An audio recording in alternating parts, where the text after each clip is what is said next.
আজকে আপনাদের সাথে একদম একটা ইউনিক চিকেন রেসিপি শেয়ার করব। রেসিপিটাও যেমন ইউনিক, এর নামটাও ঠিক তেমনই ইউনিক। এর নাম হচ্ছে গোয়ালন্দ স্টিমার চিকেন কারি। তো প্রথমেই বিভিন্ন পেঁয়াজ, রসুন, আদা, শুকনো লঙ্কা, টমেটো সব একদম কুচি কুচি করে কেটে নিতে হবে। তারপর মাংসতে আলু, মানে যে কড়াইতে যে পাত্রে রান্না করবেন তাতে আলু মাংস দিয়ে যে সমস্ত কুচিয়ে রাখা মাংস মানে মশলাগুলো করেছিলেন সেগুলো দিয়ে দেবেন। তারপরে এটা জিরে, মানে বিভিন্ন গোটা মশলা, জিরে, ধনিয়া, শুকনো লঙ্কা এইসবও আছে, এই পেস্টটা দিয়ে দিতে হবে। আর এটা হচ্ছে একদম শুকনো লঙ্কা বাটা পেস্ট। তারপর পরিমাণ মতো নুন দিয়ে দিতে হবে। এই রেসিপিটা অবশ্য ইউটিউব দেখেই করেছি, আর টেস্ট খুবই সুন্দর এসেছিলো। আপনারাও একদিন ট্রাই করে দেখতে পারেন। তারপরে গোটা গরম মশলা দিয়ে দিতে হবে। তারপরেই দিতে হবে রেসিপির মেন আকর্ষণ হচ্ছে চিংড়ি বাটা। হ্যাঁ, এইটা চিংড়ি বাটা দিয়েই করতে হবে। তো এখানে 100 গ্রাম মতো চিংড়ি বাটা আছে। তো বেটে চিংড়ি মাছটা ভালো করে বেটে দিয়ে দিয়েছি। আর এই একটা দুটো যদি একটু গোটাও থেকে যায় কোনো ব্যাপার না। তারপর হলুদ গুঁড়ো দিয়ে দিতে হবে। তারপরে দিতে হবে বেশ খানিকটা সর্ষের তেল। সর্ষের তেলটা একটু বেশি করেই দিতে হবে। দিয়ে তারপর ভালো করে মেখে ম্যারিনেট হতে দিতে হবে প্রায় 1 ঘন্টা মতো। আর এই মাখার কাছেই কিন্তু টেস্টটাও অনেকটা আর কি ভ্যারি করে।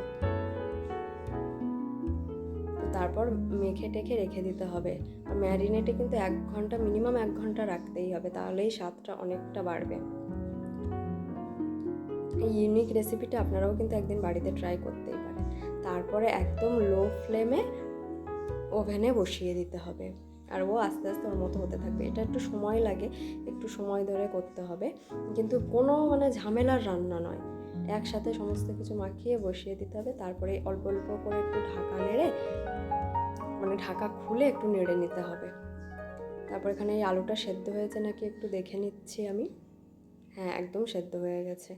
তো তারপর আরও কিছুক্ষণ ঢাকা দিয়ে দেব। দিয়ে দেখুন চিকেনের থেকে জল বেরিয়ে গেছে। এই জলটাকে মারতে হবে পুরো। আবার একটু খুলে নিয়েছি, নিয়ে এবার কাঁচা লঙ্কা 4-5টা মতো চেরা কাঁচা লঙ্কা দিয়ে দিলাম।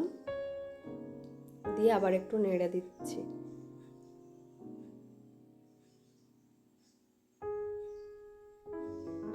এই রেসিপিটার অনেক একটা বড় মানে গল্প আছে, তো ওটা ইউটিউব দেখেই আপনারা মানে যদি চান তো দেখে নিতে পারেন। কিন্তু সত্যি খুব সুন্দর টেস্ট হয়েছিল। তো তারপর আবার একটু কষা কষা হয়ে এসছে, ঢাকা দিয়ে দেবো আরও একটু হওয়ার জন্য। আর এই দেখুন একদম তেল সেপারেট হয়ে গেছে কষা থেকে, তার মানে এটা একদম রেডি। এইভাবেও আপনারা খেতে পারেন, চাইলে একটু ঝোল ঝোলও করতে পারেন। তো আমার একটু ঝোল লাগবে, ওই জন্য উষ্ণ গরম জল দিয়ে দিলাম। উষ্ণ গরম জল দিয়ে আরও বেশ কিছুক্ষণ একটু ফুটতে দেব। এইটা না মানে পোলট্রি মুরগির থেকে দেশি মুরগিতে আরও ভালো হয়। আর মানে একটা চিংড়ি মাছ, মাংস আর সমস্ত এই মশলার গন্ধ মিলিয়ে এত সুন্দর যে একটা গন্ধ বেরোচ্ছে, সেটা আপনারা মানে না এটা রেসিপিটা ট্রাই করলে বুঝতেই পারবেন না। তো আবার ঢাকা দিয়ে দিলাম, দিয়ে এই যে প্রায় হয়ে এসছে আমার রান্নাটা। এবার একটু নেড়ে নেব। আমার রেডি একদম রান্নাটা। আর এই দেখুন, এইবার গরম গরম সার্ভ করার পালা। গরম ভাতে এত সুন্দর লাগছে, এত ফ্লেভারফুল এই চিকেনের রেসিপিটা। আপনারা কিন্তু অবশ্যই বাড়িতে একবার ট্রাই করে দেখবেন। আজকের ভিডিওটা এই পর্যন্ত। ভালো লাগলে একটা লাইক করে দেবেন। টাটা।